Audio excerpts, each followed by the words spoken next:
கியான்பூர்னு பேர் கொண்ட ஒரு கிராமம் இருந்தது. அங்க 75 வயசுல ஒரு வயசான அம்மா இருந்தாங்க. அவங்களுடைய பேரு தான் வித்யாவதி. அவங்களோட குடும்பத்துல நிறைய பேர் இருந்தாங்க. ஆனா அவங்க எல்லாருமே அவங்க பேர்ல இருக்கிற சொத்து பத்தை அடையணும்ன்ற ஆசையில இருக்கிறவங்க. அதனால அவங்க எல்லாருமே அவங்களுக்கு நல்லா சேவை பண்ணுவாங்க. ஒரு நாள் அந்த வயசான அம்மாவோட கால்களை 7 வயசு பையன் டிங்கு அமுக்கிட்டு இருந்தான். அப்பதான் டிங்கு சொன்னா, பாட்டி, நான் ஒரு வாரமா தினமும் உங்க காலை அமுக்கிக்கிட்டு இருக்கேன். இப்ப சொல்லுங்க, எனக்கு எவ்வளவு நிலம் கிடைக்கும்? டேய் குறும்புக்கார பையா, குடும்பத்துல இருக்கிறவங்க எல்லாரும் என்கிட்ட இருக்கிற சொத்து பத்துக்காகத்தான் என் மேல பாசத்தை காட்டுறீங்க. இல்லைன்னா யாரும் என்னன்னு கூட கேட்க மாட்டீங்க. டிங்கு அங்கிருந்து அவசரத்துல ஓடி போயிட்டான். வித்யாவதி அவங்களுடைய அறைய விட்டு வெளியில தோட்டத்துக்கு போனாங்க. அப்பதான் அவங்களுடைய சின்ன பையன் வருண் என்ன சொன்னான்னா, எங்க போறீங்கம்மா? நான் உங்களை கூட்டிட்டு போறேம்மா. இன்னைக்கு உங்களுக்கு சாப்பாடு வெளியே தோட்டத்துல வச்சு கொடுக்குறேம்மா. வெயில் காலம் வேற, வெளியே காத்தார உட்காந்து நம்ம சாப்பாடு சாப்பிடலாம். சாப்பிட்றேன்ப்பா, வா வந்து என்னை கூட்டிட்டு போ. வருண் தன்னோட அம்மா வித்யாவதிக்கு ரொம்ப அன்பா கூட்டிட்டு போய் தோட்டத்துல உட்கார வச்சான். அப்புறம் தன்னோட கையால அவன் அம்மாவுக்கு சாப்பாடு கொடுத்தான். எனக்கு ரொம்ப பிடிச்ச பையனே நீதாண்டா. உனக்கு தான் எந்த ஆசையும் கிடையாது. நீ எனக்கு எவ்வளவு சேவை பண்ற. அந்த கடவுள் உனக்கு நீண்ட ஆயுள கொடுக்கணும். அப்புறம் உன்னோட குடும்பம் நல்லா இருக்கணும். எனக்கு உங்களோட ஆசீர்வாதம் மட்டும் போதுமா. என்னோட வாழ்க்கை கடவுள் அப்புறம் உங்களோட ஆசீர்வாதத்தால ரொம்பவே நல்லா இருக்கு. வருண் 40 வயசு கொண்ட இளைஞன். நாள் பூரா கடுமையா உழைச்சு அவன் தன்னோட அம்மாவை கவனிச்சுக்கிட்டான். ஆனா அவனை பார்த்து அவனுடைய பெரிய அண்ணன் ரமாசங்கர் ரொம்பவே பொறாமப்படுவாரு. நீயே நல்லா பார்த்தல, வருண் எங்க அம்மாவை எப்படி ஐஸ் வச்சு பேசி பேசி மயக்கிட்டு இருக்கான்னு பாக்குறல்ல. ஆமாங்க, நானும் அதைத்தான் சொல்றேன். நில புலன் எல்லாத்தையும் வருண் பேர்ல எழுதி வைக்க போறாங்க பாருங்க. நீங்க ஆன்னு வேடிக்கை பார்த்துட்டு இருக்க போறீங்க. அவ சொன்னதை கேட்டுட்டு ரமாசங்கர் தன்னுடைய தம்பி வருண் கிட்ட சொன்னாரு, இனிமே என்னால முடியாது, அவ்வளோதான். உன் கூட சேர்ந்துக்கிட்டு என்னால இந்த வீட்டில் இருக்க முடியாது. நான் இந்த வீட்டை பங்கு பிரிக்கணும்னு ஆசைப்பட்டுட்டு இருக்கேன். எனக்கு என்னோட பங்கு உடனே வேணும். அப்புறம் நீ உன்னோட வழியில போ, நான் என்னோட வழியில போறேன். ஆனா அண்ணா, நீங்க எதுக்காக இப்படி பேசிட்டு இருக்கீங்க? நம்ம குடும்பத்தோட இருக்கிறது உங்களுக்கு சந்தோஷமா இல்லையா? எனக்கு கொஞ்சம் கூட சந்தோஷம் இல்லை. இனிமே உங்க 2 பேரோட முகத்தையும் பார்க்க எனக்கு விருப்பமும் இல்லை. இது எல்லாத்தையும் அந்த சமயம் வித்யாவதி கேட்டுக்கிட்டு இருந்தாங்க. அப்புறம் அவங்க பெரிய பையன் சொன்னதை கேட்டுட்டு ரொம்பவே வேதனைப்பட்டாங்க. தப்பு என் பேர்ல தான்ப்பா. இதே வீட்டில தான் உன்னோட கையை பிடிச்சி உனக்கு நான் நடக்க சொல்லி கொடுத்தேன். நீ விளையாடுவேன்னு பொம்மைகளை வாங்கி கொடுத்தேன். உனக்கு பேச கத்து கொடுத்தேன். ஆனா நீ நடக்க பேச ஓட எல்லாம் கத்துக்கிட்டதுக்கு அப்புறம் நீ என் வாழ்க்கையிலையும் உன் தம்பியோட வாழ்க்கையிலையும் விளையாடிக்கிட்டு இருக்க. ரொம்ப நல்லா இருக்குப்பா. ரமாசங்கர் ஏதோ சொல்றதுக்கு முன்னாடி அங்க ஒரு வக்கீல் நில பத்திரங்களை கொண்டு வந்தாரு. வாங்க வக்கீல் சார், சொல்லுங்க, என்ன விஷயம்? இப்போ எனக்கு என்ன தெரிய வந்திருக்குன்னா, இங்கே இருக்கிற மொத்த சொத்தையும் உங்களோட அப்பா வீட்டோட பெரிய பையன், அதாவது உங்களோட பேரில் தான் எழுதி வச்சிருக்காரு. அப்புறம் வருண் பேரில் ஒரு சின்ன இடம் மட்டும்தான் இருக்கு, அதுவும் ஊருக்கு ஒதுக்குப்புறமா. வக்கீல் சார் அந்த உயில படிச்ச உடனே ரமாசங்கர் ரொம்ப சந்தோஷத்தோட 7வது வானத்தையே அவரு தொட்டுட்டாரு. ஆனா அதுவே வருண் ரொம்பவே கவலைப்பட ஆரம்பிச்சாரு. நீங்க எல்லாரும் இப்ப அதை கேட்டீங்கல்ல, அப்பா எல்லா இடத்தையும் என் பேர்ல தான் எழுதி வச்சிருக்காரு. எனக்கு எல்லாமே ரொம்ப நல்லாவே புரியுது. பங்கு பிரிச்ச காசை வச்சுக்கிட்டு நீங்க எல்லா இடத்தையும் உங்க பேர்ல மாத்திக்கிட்டீங்க. ரமாசங்கர் தன்னுடைய தம்பி வருணையும் அவருடைய அம்மாவையும் வீட்டை விட்டே துரத்திட்டாரு. இப்போ வித்யாவதியும் வருணும் தெரு தெருவா அலைய ஆரம்பிச்சாங்க. அப்புறம் அவருடைய அப்பாவோடைய சின்ன நிலப்பகுதியில குடிசைய கட்டி இருந்தாங்க. என்ன மன்னிச்சிடுடா கண்ணா, என்னால உனக்கு எந்த சொத்தையும் கொடுக்க முடியல. எல்லா சொத்து பத்தையும் உன்னோட அண்ணன் தில்லு முள்ளு பண்ணி வாங்கிக்கிட்டான். நீங்க ஏமா இப்படி பேசுறீங்க? உங்களோட பாசம் எனக்கு போதும். உங்களோட பாசத்தை விட இந்த உலகத்துல வேற எதுவும் பெருசு இல்ல. ஒரு நாள் சாயந்தரம் இருக்கும். ரமாசங்கர் தன்னோட வீட்டுக்கு வந்தாரு. அவருடைய மனைவி ரொம்ப கோவத்தோட என்ன சொன்னாங்கன்னா, எனக்கு ஒரு விஷயம் தாங்க புரியவே இல்ல. இந்த சொத்து மொத்தத்துக்கும் வாரிசுன்னு உங்க அப்பா உங்க பேரை எழுதி வச்சிருக்காரு. இதுல புரிஞ்சுக்கிறதுக்கு என்ன இருக்கு? உன் முன்னாடி தானே வக்கீல் சார் வந்து அங்க இருந்த பேப்பரை படிச்சு காட்டினாரு. அப்படின்னா உங்க சின்ன தம்பி எந்த இடத்துல வீட்டை கட்டிக்கிட்டு உங்க அம்மா கூட இருக்காரோ அந்த இடமும் உங்க அப்பாவுக்கு சொந்தமானது தானே? உயில் படி பார்த்தா அந்த இடத்தோட முதலாளியும் நீங்க தானேங்க. நீ இப்போ என்ன சொல்ல வர? அட நான் என்ன சொல்ல வரேன்னா, உங்க அம்மாவையும் உங்க தம்பியையும் அவங்களுக்கு சொத்துல எந்த ஒரு உரிமையும் இல்லைன்னு சொல்லியாச்சு. அப்புறம் உங்களோட இடத்துல அவங்க குடிசையை கட்டிக்கிட்டு இருக்க என்ன அதிகாரம் இருக்கு? நீ ரொம்பவே சரியா தான் சொல்ற. இந்த விஷயம் என் மண்டைக்கு வரவே இல்லையே. அது மட்டும் இல்லாம வருண் எப்பவும் என்னை விட அம்மா மேல ரொம்பவே பாசமா தான் இருக்கான். அவனுக்கு சரியான பாடம் கத்து கொடுக்கறதுக்கு இப்போ நேரம் வந்துடுச்சு. நான் நாளைக்கே அவங்க 2 பேரையும் அங்க இருந்தும் விரட்டி விட்டுடுவேன். மறுநாள் ரமாசங்கர் அந்த குடிசை கிட்ட போனாரு. ரமாசங்கரோட வயசான அம்மா வித்யாவதி அப்புறம் அவருடைய தம்பி வருண் 2 பேரும் ரொம்ப சந்தோஷப்பட்டாங்க. என்னை பார்த்ததுல உங்க 2 பேருக்கும் சந்தோஷம் இருக்காதுன்னு எனக்கு நல்லா தெரியும். ஏன்பா இந்த மாதிரி எல்லாம் நீ பேசுற? நீ என்ன என்னோட சொந்த வீட்டை விட்டு துரத்தி இருந்தாலும் ஒரு விஷயத்த மறந்துடாத. நான் ஒரு அம்மா, அப்புறம் நீ என்னுடைய வாரிசு. இன்னைக்கு நான் ஒன்னதான்ப்பா நினைச்சுக்கிட்டு இருந்தேன். அதெல்லாம் விட்டுருங்கம்மா. நான் இங்க உங்ககிட்ட எதை சொல்றதுக்காக வந்திருக்கேன்னா, நீங்க இன்னைக்கே இந்த குடிசையும் விட்டு காலி பண்ணுங்க. ஏன்னா இந்த இடம் அப்பாவுக்கு சொந்தம். அப்புறம் அப்பா எல்லா சொத்துக்களுக்கும் முதலாளியா என்னதான் நியமிச்சிருக்காரு. அதனால இப்போல இருந்து இந்த இடமும் எனக்கு தான் சொந்தம். இப்படி சொல்லிட்டு ரமாசங்கர் அந்த இடத்த விட்டு போயிட்டாரு. அப்புறம் வித்யாவதி தன்னோட பையன் வருண் கூட அந்த இடத்த விட்டு போயிட்டாங்க. அம்மா, அண்ணன் நம்மளை இந்த இடத்த விட்டு விரட்டி விட்டுட்டாரு. நமக்கு தங்குறதுக்கு ஒரு இடம் கூட இல்லையம்மா. இப்போ நம்ம எங்க போறது? கவலையே படாத கண்ணா, அந்த ஈஸ்வரன் மேல நம்பிக்கை வை. உனக்கு தெரியுமா, அந்த ஈஸ்வரன் யாருக்காவது ரொம்ப பெருசா ஏதாவது கொடுக்கணும்னு நினைச்சாருன்னா அவங்கள இந்த மாதிரி தான் சோதனை பண்ண ஆரம்பிப்பாரு. வித்யாவதி தன்னோட பையன் வருண் கூட கிராமத்து பக்கத்துல இருக்கிற காட்டோட எல்லைக்கிட்ட குடிசையை கட்டி வாழ்ந்தாங்க.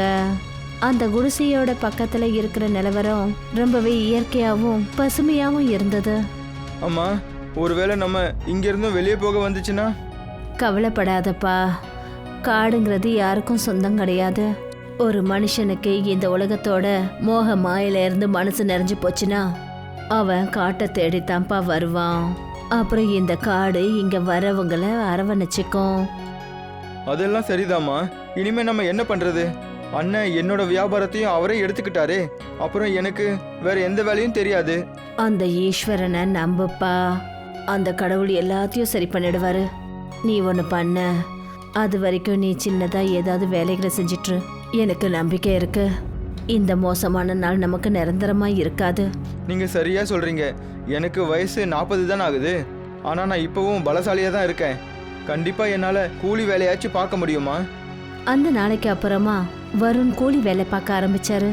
தினமும் சாயந்தரம் கூலி வேலை செஞ்சுட்டு வீட்டுக்கு வருவாரு. அப்புறம் அவர் சம்பாதிக்கிற பணத்தை அவங்க அம்மா கையில கொண்டு வந்து கொடுப்பாரு. சில சமயங்கள்ல என் மேல உனக்கு கோபம் கூட வரும் இல்லப்பா? அதாவது நான் உனக்கு எதுவுமே கொடுக்கலன்னு.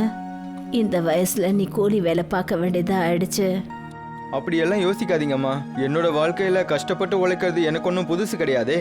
என்னோட வாழ்க்கையில எனக்கு கிடைச்ச பெரிய செல்வமே உங்களோட பாசம்தான். உங்களோட ஆசீர்வாதம் மட்டும் இருந்தா எனக்கு எதுவும் வேண்டாமா? இதே மாதிரி கொஞ்ச நாள் கடந்து போச்சு. ஒரு நாள் கூலி வேலை செஞ்சுட்டு இருக்கும்போது வருணோட கால் வழுக்கி விட்டுடுச்சு. கீழே விழுந்ததுல அவர் உடம்புல பயங்கரமா அடிபட்டு போச்சு. சில வேலை ஆட்கள்லாம் சேர்ந்து வருணை கொண்டு வந்து அவங்க வீட்டில் விட்டுட்டு போனாங்க.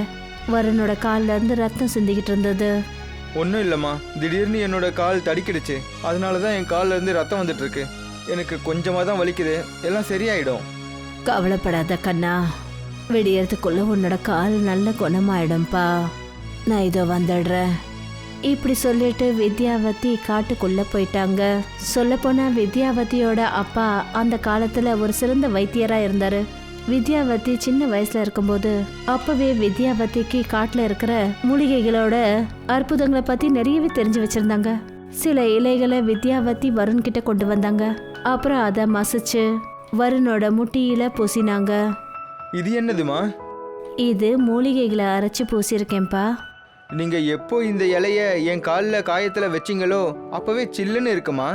எப்படி இருக்குன்னா வலி மாயமான மாதிரி இருக்குமா?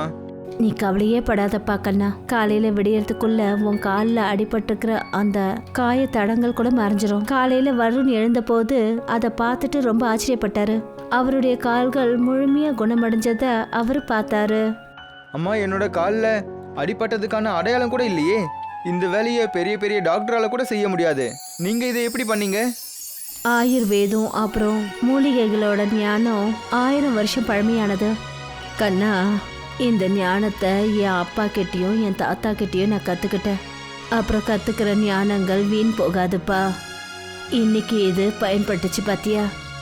அம்மா நீங்க ஒரு மாயாவி டாக்டர். இந்த கிராமத்துலயும் அப்புறம் பக்கத்துல இருக்கிற நிறைய கிராமங்கள்லயும் நிறைய பேர் டாக்டர் கிட்ட போய் ரொம்பவே கஷ்டப்பட்டுட்டு இருக்காங்க. ஆனா நீங்க இங்க உட்காந்துக்கிட்டே அவங்களுக்கு வைத்தியம் பார்க்க முடியுமே. அதெல்லாம் பண்ணுவேன்ப்பா. ஆனா எனக்கு ரொம்ப பயமா இருக்கு.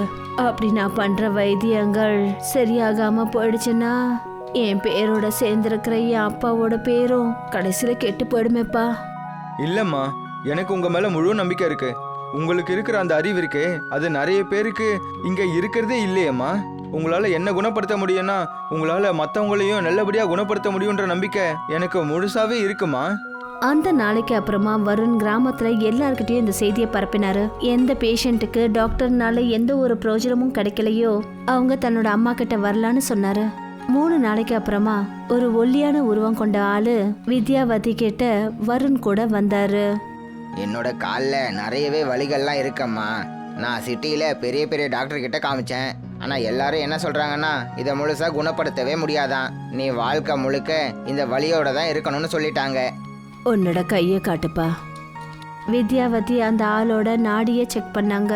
அப்புறம் ரகசியமான சிரிப்போட என்ன சொன்னாங்கன்னா, நான் உனக்கு சில மூலிகைகள் மருந்த கொடுக்குறேன்ப்பா. காலங்காத்தால அந்த மூலிகைகளை சாப்பிடு. அப்புறம் 3 நாள் வரைக்கும் நீ எதையும் சாப்பிடக்கூடாது. 3 நாளைக்கு அப்புறமா உனக்கு நல்லா பசி எடுக்கும்.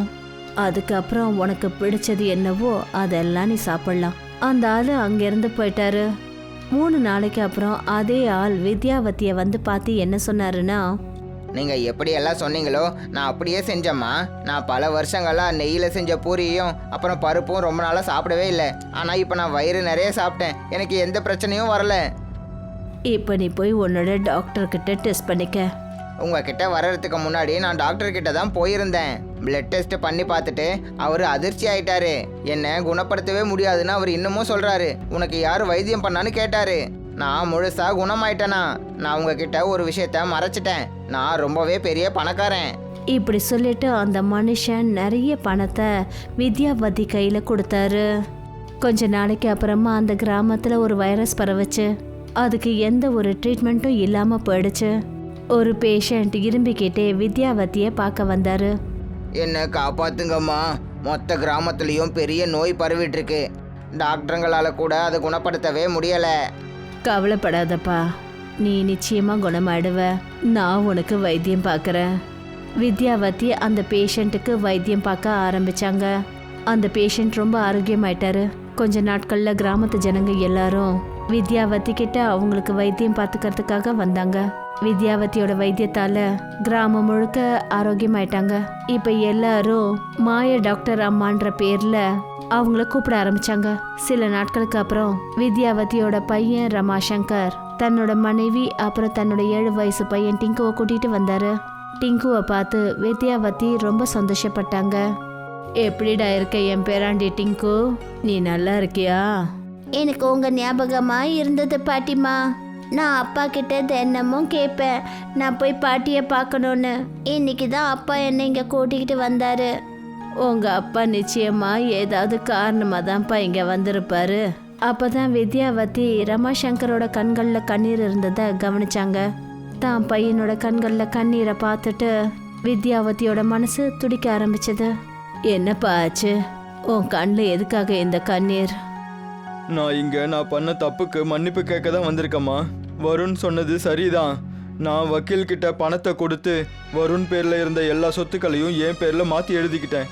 அதுக்கான தண்டனையை கடவுள் எனக்கு கொடுத்துட்டாரு. நானும் என் மனைவியும் என்னோட குழந்தையும் அந்த நோயால பாதிக்கப்பட்டுட்டோம். கவலைப்படாதப்பா, கண்டிப்பா நீங்க எல்லாரும் குணமாயிடுவீங்க. எனக்கு நம்பிக்கை இருக்கு. மூலிகைகள்னால எங்களை நீங்க நிச்சயம் குணப்படுத்துவீங்கன்னு. அந்த நாளைக்கு அப்புறமா வித்யாவதி, ரமாசங்கர் அப்புறம் அவருடைய மனைவி அப்புறம் தன்னோட பேரனுக்கு வைத்தியம் பார்க்க ஆரம்பிச்சிட்டாங்க. சில மாசங்களுக்கு அப்புறம் டாக்டர் ரமாசங்கரை ரொம்ப ஆரோக்கியமா இருக்கிறதா சொன்னாரு. இப்போ அவங்க குடும்பம் மொத்தமும் ஒன்றா சேர்ந்து ரொம்ப சந்தோஷத்தோட இருக்க ஆரம்பிச்சாங்க. அப்புறம் இதே போல வித்யாவதி நாடு வெளிநாடெல்லாம் ரொம்ப ஃபேமஸ் ஆயிட்டாங்க. நாடுகள்ல இருந்தும் வெளிநாட்டுகள்ல இருந்தும் பெரிய பெரிய டாக்டர்ஸ் எல்லாம் வித்யாவதி கிட்ட மூலிகைகளை பத்தி தெரிஞ்சுக்க வந்தாங்க. வித்யாவதி எல்லாருக்கும் மூலிகை மருந்தை பத்தின விவரங்களை சொன்னாங்க. அப்புறம் ஆயுர்வேதம் எந்த அளவுக்கு பயனுள்ளதுன்னு சொன்னாங்க.